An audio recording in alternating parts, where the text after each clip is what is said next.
this. Some people think that I'm not fit to be a role model for impressionable teenagers. That is so lame. Yes, and it's also not relevant to chapter 24. Get back to the expansion.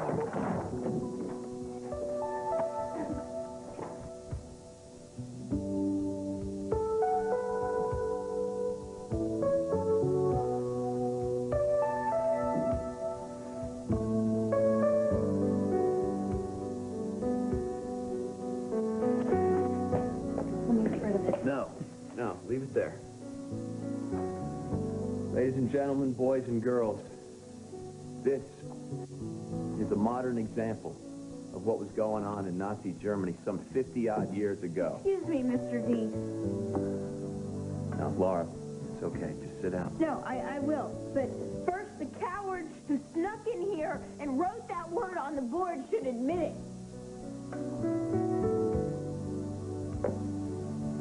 Yeah, Warner, I'm talking to you. You got something to say? Unbelievable. Every time something rotten happens, she's got to blame me. I didn't do it. Oh, but, you know, don't take my word for it. Why don't you search me for chalk dust? Oh, come on. You're the only gay hater in this class. You're always going around calling people names, starting fights. All right, Laura, let's get back to World War. Look, I did not do that. Sneaking around's not my style. You believe me, don't you, Mr. D? Yeah, that's right. Now, these words, these hate words, ethnic slurs, began to appear all over the place in Germany. They appeared in paint, they appeared in blood, and they appeared in chalk. Exactly what I'm talking about. They were on synagogues, they were on storefronts.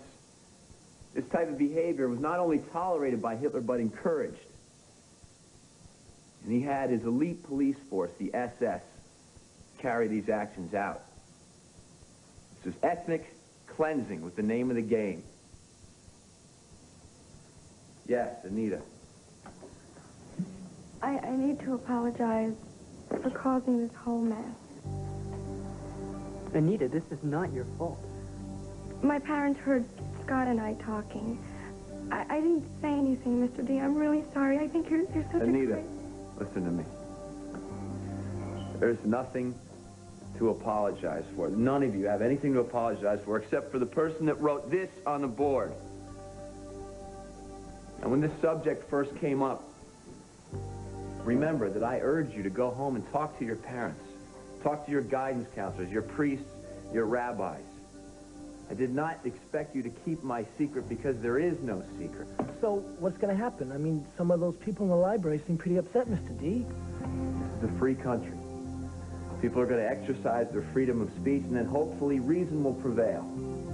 And the freedom lovers will realize that what Benjamin Franklin said on the day of the signing of the Declaration of Independence, July 4th, 1776, we all must hang together, or assuredly we will hang separately.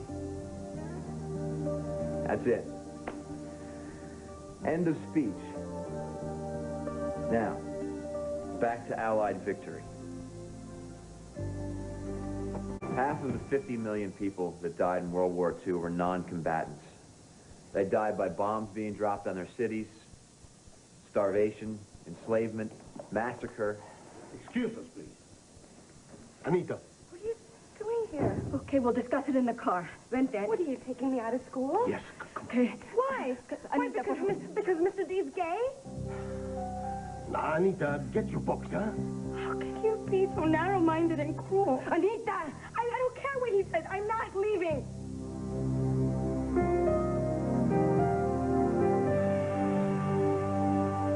Anita, you will come with us now. No, I won't. You taught her this. She never defied her father before. He's wrong. You're both wrong. Mama, please, Mommy, please try to understand. No, ahora no, mi amor. I thought it was weird at first, and I had to think about it and ask myself why. And the answer is because you taught me this. That gay people are bad, and they're not. Anita, that's enough. Hating people because they're different from you is wrong. It's discrimination. And when you tell other people to hate along with you, you just end up hurting everyone. Look what hate does.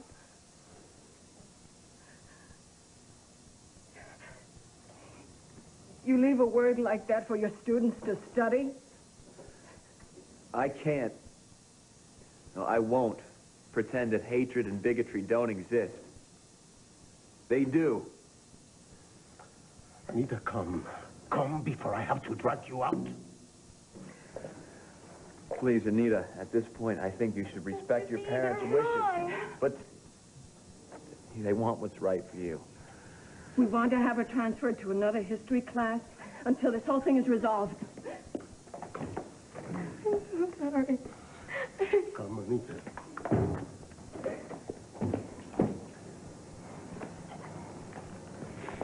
Do you want me to take over? No, I'm fine.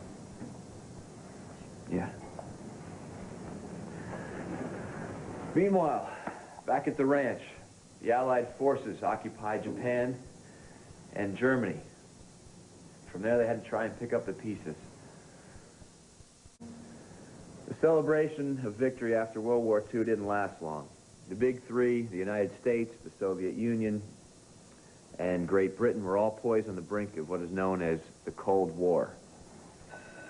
All right, that's it. Listen, homework assignments on the board. Next week, we have post-war economy, okay? So be prepared. Quiz alert, just letting you guys know. All right? Goodbye. Go on, get out of here.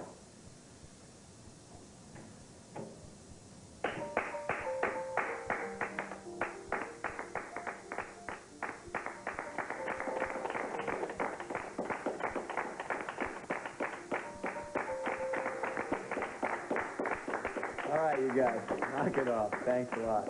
Thanks, appreciate it. Now get to class before you're late for your next one.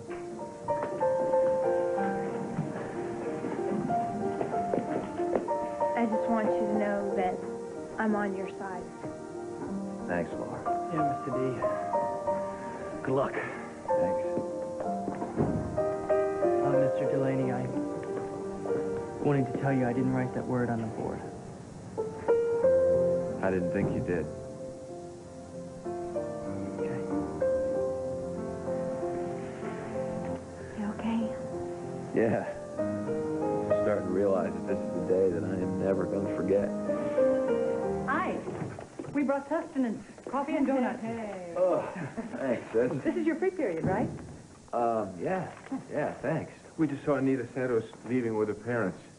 She was crying. Yeah, they're having her transferred to another class. What went on in there after we left? More of the same. But on the good side, the principal, Mr. Breck, is really solidly behind you. Yeah, he's a good man. With any luck, this will all blow over. Laura's right. This whole thing's gonna blow over. Oh, there's bound to be something we can laugh at about this. Well, Enid Nelson's pretty laughable. Well, in a scary kind of way, you know. I can't help but feel sorry for her. Michael. Oh, hello, everybody. Michael, I wonder if I could have a word with you alone. Oh, sure. No, don't go. Anything you need to say to me can be said in front of my friends. Please stay. Mrs. Nelson calls Superintendent Perkins. I just got off the phone with the superintendent. I'm sorry, Michael. You're suspended until this situation is resolved.